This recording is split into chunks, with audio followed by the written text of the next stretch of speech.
大家好，我是田园。今天给大家分享一个免揉小面包的做法。首先我们在大碗中准备150克的清水，然后再往里面加入3克酵母粉，接着我们先加入200克的高筋面粉，最后我们再加入2克盐，增加面粉的筋性。接着我们用铲子把它们上下翻拌均匀，最后一直翻拌成像这种没有干面粉的状态就可以啦。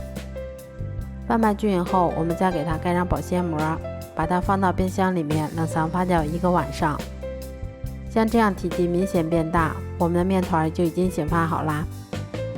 接着我们先用手把它搓成长条，然后再用刀把它们切成3个大小均匀的小剂子。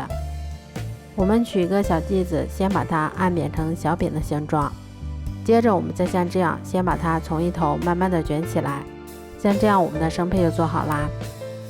都做好后，把它们依次放到铺有硅油纸的烤盘里面，然后再给它盖上保鲜膜，让它2次醒发30分钟左右。醒好后，我们在表面先给它撒上一些普通面粉，最后我们在表面再像这样给它轻轻的划上几刀。接着我们再把它放到烤箱里面，烤箱中层上下火170度，烤20分钟左右就可以啦。这样做出的免揉欧式小餐包，吃起来外脆里软，咬上一口还有浓郁的麦香味儿。如果喜欢的话就试试吧。喜欢我的视频就关注我吧，谢谢您的支持。